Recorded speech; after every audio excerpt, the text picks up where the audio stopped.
Você esteve recentemente na Espanha, onde conviveu com o movimento Podemos. O Podemos inspira ou ele significa alguma coisa em termos de atividade política que possa, de alguma forma, se reproduzir no Brasil ou de alguma forma inspire o Brasil? Eu acho que sim. Eu acho que o Podemos, a experiência do Podemos na Espanha foi uma experiência de lidar com a falência da representação política de uma maneira progressiva. O que nós temos visto até agora no Brasil? Que a crise de representação se traduz numa antipolítica que vem sendo canalizada para os piores caminhos.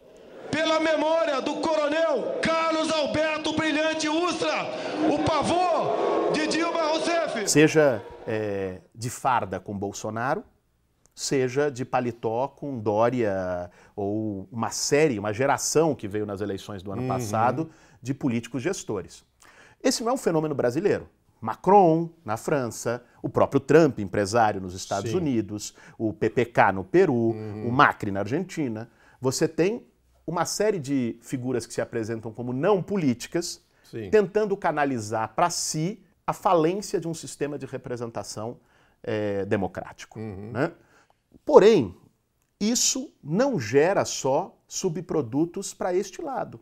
Se nós olharmos em alguns países, esta mesma crise de representação, que gera desconsolo, crise de credibilidade, que gera no Brasil um fenômeno Bolsonaro, um fenômeno Dória, na Espanha gerou um Podemos.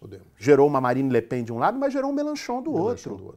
O Corbyn, né, fica no Partido Trabalhista, mas sai como uma liderança extremamente forte e renovadora num partido que já estava na lama, tinha apoiado a guerra, Tony Blair, todo tipo de excrescência, e nasce um Corbyn ali.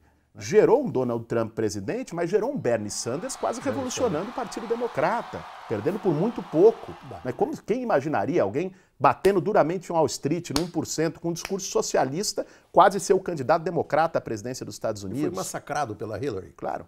Né? E, aliás, se fosse ele o candidato contra o Trump, muito provavelmente teria mais condições de vitória. Sabe por quê, Paulo Henrique?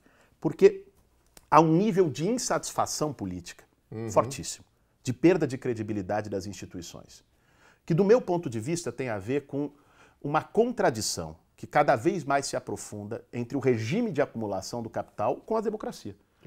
Cada vez mais exige-se, o mercado financeiro exige uma dimensão tão selvagem de acumulação capitalista que ela confronta com os princípios democráticos mais elementares. Quando a soberania do voto popular vai contra os seus interesses, que ela saia da frente.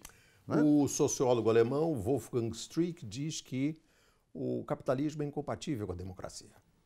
Eu acho que, por princípio, mas em alguns momentos ele consegue construir mediações para isso, como no estado de bem-estar social. Né? Quando o capitalismo, como resposta à crise econômica, precisa de margens de lucro mais fortes e é obrigado a apertar o cinto como estratégia, isso se torna incompatível com regras democráticas formais, que historicamente foram sustentadas pelo próprio capitalismo. Isso é o golpe no Brasil. Isso é o que fizeram com a Grécia. A Grécia, com o Syriza, votou por um plebiscito não ao pacote de austeridade. A Troika, o Banco Central Europeu, chegou e falou, não, senhor, se é isso, a gente acaba com o país. Né? A resposta ao plebiscito foi fazer o que a Troika quis. Foi isso. Então, isso é falência democrática. Isso gera uma profunda desilusão. As pessoas não se sentem representadas pela política porque, de fato, elas não estão representadas pela política. O sentimento de antipolítica é justificável e legítimo. A questão é para que lado ele vai.